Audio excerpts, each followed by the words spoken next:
Good morning, good evening, friends. Today I'm going to read a few paragraphs from the book Gifted Hands, the Ben Carson story. It is a biography of Dr. Ben Carson, one of the world's leading pediatric neurosurgeons. He was at the Johns Hopkins Hospital and he's retired now. I'm going to read a few passages or paragraph from the chapter The Dumbest Kid in Fifth Grade. So I'll first read the paragraphs and then I'm going to discuss them briefly.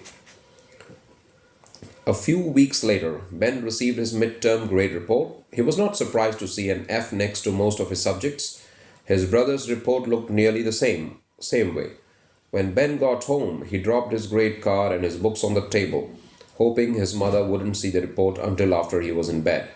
That didn't happen. Benny, is this your midterm report? She asked, looking it over carefully. Yes, ma'am, Ben replied, but it doesn't mean much. No, Benny, she answered, it means a lot. If you keep making grades like this, you'll spend the rest of your life sweeping floors in a factory, and that's not what God wants for you.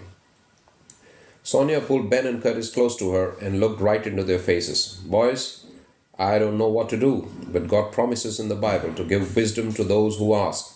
So tonight I'm going to pray for wisdom. I'm going to ask God what I need to do to help you. Ben and Curtis didn't know what to think about their mother's words.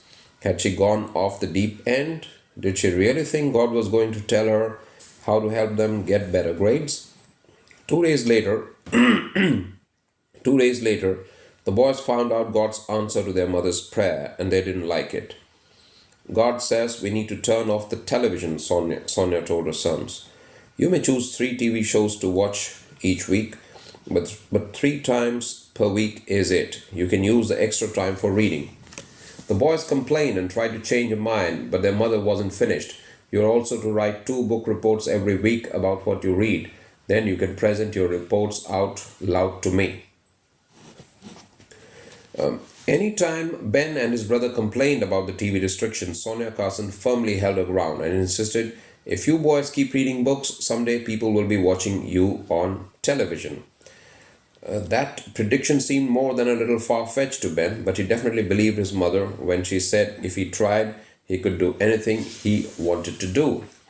She had high expectations for Curtis and Ben, and she never let them forget it.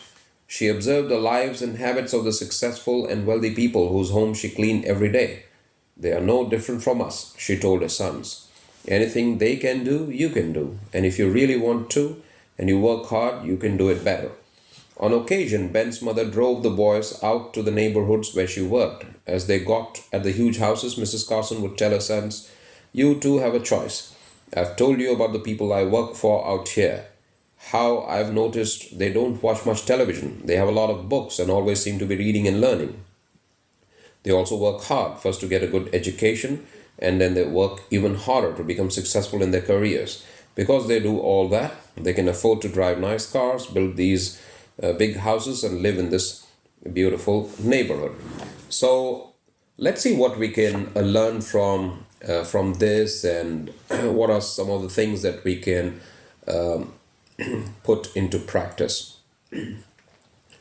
One of the things that you can do is you can read 2 books a week and then prepare reports on them.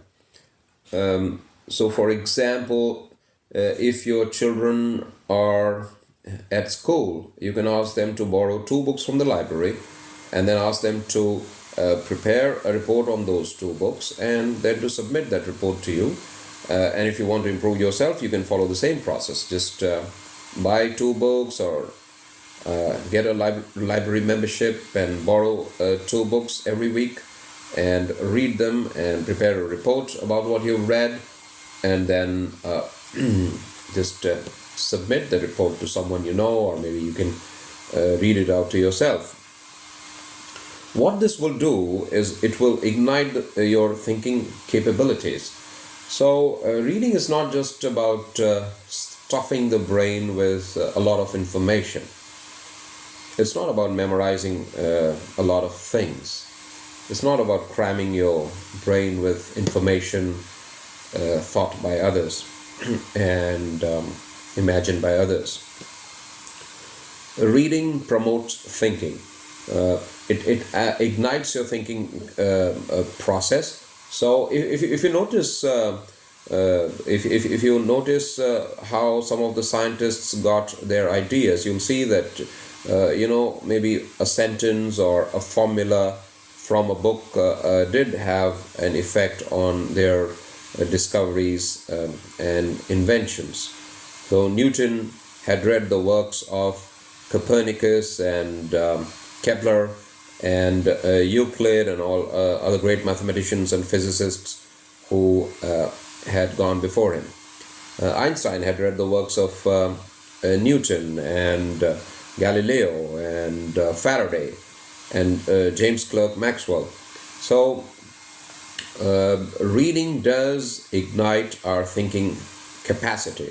Observation too is important, so we need to observe the world around us, and we need to use our other faculties, God-given faculties, but reading is also an important element in igniting our thinking abilities.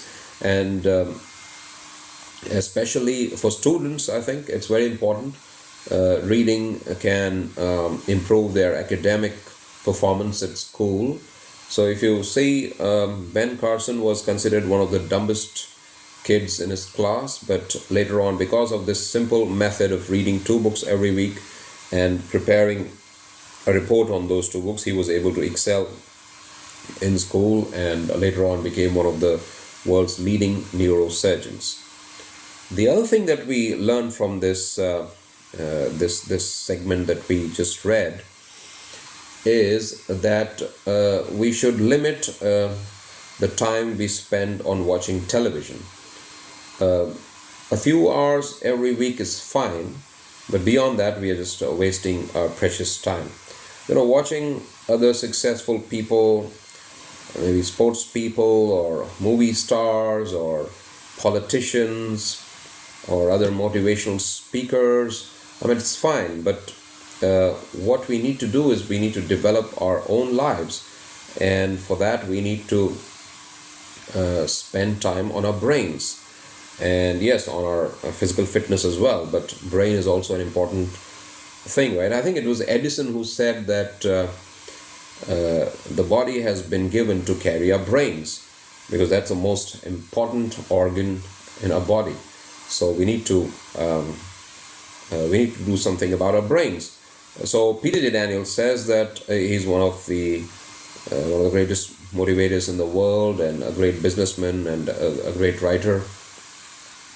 So he says that we should spend money on our brains, and the least we could do is we can buy books and read them. There are also great courses that we can enroll in. We can also buy some online courses. We can buy CDs related to our field. So there are different ways of improving our brain capacity, but reading is fundamental. So that is something that we should all do. The other thing that we learn from these passages that we just read is this: observation. So we should observe what makes successful people successful. So Ben Carson's mother, Sonia Carson, used to do cleaning work at homes. So what she used to do is she used to observe all those rich and wealthy people, and she used to try to find out, why they were rich and why she was not that rich and why she was working for them.